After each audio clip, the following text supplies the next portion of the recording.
اعوذ باللہ من الشیطان الرجیم بسم اللہ الرحمن الرحیم السلام علیکم معزز سامعین۔ ہم نے ایک سلسلہ شروع کیا ہے قرآن و سنت کی تعلیم عام کرنا۔ ہم اپنے چینل فیض تعلیم کے ذریعے آپ تک پہنچائیں گے۔ آپ ہمارے چینل کو ضرور دیکھیں اور نہ صرف دیکھیں بلکہ اس کو دوسروں تک بھی پہنچائیں۔ اللہ عز و جل ہماری کاوشیں قبول فرمائے۔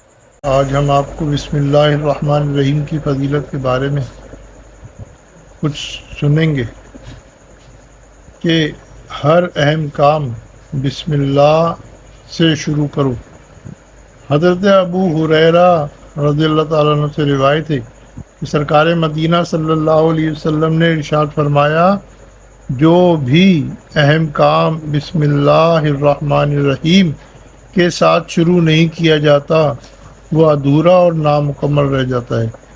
ہر نیک اور جائز کام بسم اللہ شریف پڑھ کر شروع کرنا چاہیے، البتہ حرام اور ناجائز کام سے قبل بسم اللہ شریف ہرگز نہ پڑھی جائے، بلکہ فتاوی عالمگیری میں کہ شراب پیتے وقت، جوا کھیلتے وقت یا چوری کرتے وقت بسم اللہ کہنا کفر ہے۔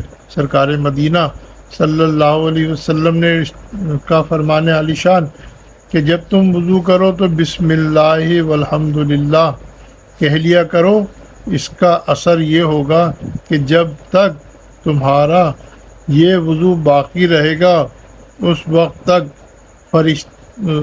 تک فرشتے یعنی کرامن کاتبین تمہارے لیے برابر نیکیاں لکھتے رہیں گے۔ حضرت ابو بکر صدیق رضی اللہ تعالیٰ عنہ سے روایت ہے کہ سرکار مدینہ صلی اللہ علیہ وسلم کا فرمان عالی شان ہے کہ جو شخص ایک مرتبہ بسم اللہ شریف پڑھتا ہے، اللہ عز و جل اس کے نامہ اعمال میں 10,000 نیکیاں لکھتا ہے، اس کے 10,000 برائیاں مٹاتا ہے اور 10,000 درجے بلند کرتا ہے۔ حضرت ابن مسعود رضی اللہ تعالیٰ عنہ سے روایت ہے کہ تاجدار مدینہ صلی اللہ علیہ وسلم نے فرمایا کہ جو بسم اللہ شریف پڑھے گا اس کے لیے ہر حرف کے بدلے میں 4,000 نیکیاں لکھی جائیں گی اور 4,000 گناہ بخشے جائیں گے اور 4,000 درجے بلند کیے جائیں گے۔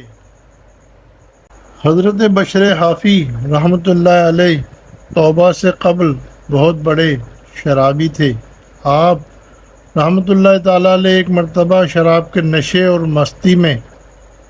مستی کے عالم میں کہیں جا رہے تھے کہ راستے میں آپ نے ایک کاغذ کا ٹکڑا دیکھا جس پر بسم اللہ الرحمن الرحیم لکھا ہوا تھا۔ آپ نے تعظیماً اسے اٹھا لیا اور عطر خرید کر اسے معطر کیا، پھر اسے ایک بلند جگہ پر رکھ دیا۔ اسی رات ایک بزرگ نے خواب میں سنا کہ کوئی کہہ رہا ہے کہ جاؤ بشر سے کہہ دو کہ تم نے میرے نام کو معطر کیا، اس کی تعظیم کی اور اسے بلند جگہ رکھا، ہم بھی تم کو پاک کریں گے اور دنیا و آخرت میں تمہیں بزرگی عطا فرمائیں گے۔ ان بزرگ رحمۃ اللہ علیہ نے دل میں سوچا کہ بشر تو ایک شرابی اور فاسق شخص ہے، شاید میں نے یہ خواب غلط دیکھا ہے۔ چنانچہ انہوں نے وضو کیا، نفل پڑھے اور پھر سو رہے۔ دوسری بار انہوں نے پھر وہی خواب دیکھا۔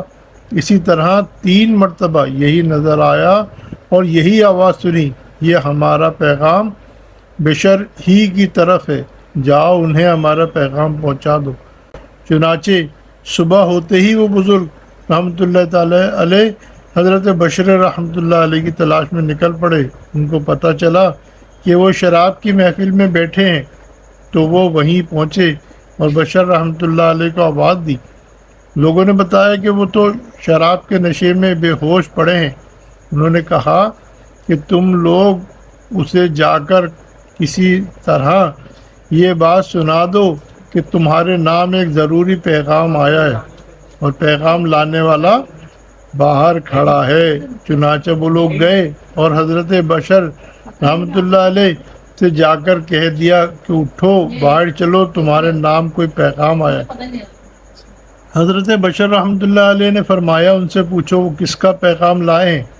چنانچہ لوگوں کے دریافت کرنے پر وہ بزرگ فرمانے لگے کہ اللہ عز و جل کا پیغام لایا ہوں۔ جب آپ رحمۃ اللہ علیہ کو یہ بات بتائی گئی تو جھوم گئے اور فوراً باہر آئے اور پیغام حق سن کر سچے دل سے توبہ کی اور اس بلند مقام پر جا پہنچے کہ مشاہدہ حق کے غلبے کی شدت سے ننگے پاؤں رہنے لگے اور کبھی جوتا پاؤں میں نہ پہنا۔ اسی لیے آپ رحمۃ اللہ علیہ حافی کے نام سے مشہور ہو گئے۔ حافی ننگے پاؤں رہنے والے کو کہتے ہیں۔ بسم اللہ کی برکت کا ایک اور واقعہ سماعت فرمائیے کہ فرعون نے خدائی کے دعوے سے پہلے ایک محل بنایا تھا اور اس کے باہری دروازے پر بسم اللہ الرحمن الرحیم لکھوایا تھا۔ جب اس نے خدائی کا دعویٰ کیا اور حضرت موسیٰ کلیم اللہ علیہ نبینا علیہ الصلوۃ والسلام نے اس کو اللہ عز و جل پر ایمان لانے کی دعوت دی تو اس نے سرکشی کی۔ حضرت موسیٰ علیہ الصلوۃ والسلام نے اللہ عز و جل کی بارگاہ میں عرض کیا، یا اللہ عز و جل، میں بار بار اسے تیری طرف بلاتا ہوں لیکن یہ سرکشی سے باز نہیں آتا، مجھے تو اس میں بھلائی کے آثار نظر نہیں آتے۔ اللہ عز و جل فرمایا کہ اے موسیٰ علیہ السلام، شاید تم اسے ہلاک کر دینا چاہتے ہو، تم اس کے کفر کو دیکھ رہے ہو اور میں اپنا نام دیکھ رہا ہوں جو اس نے اپنے دروازے پر لکھ رکھا ہے۔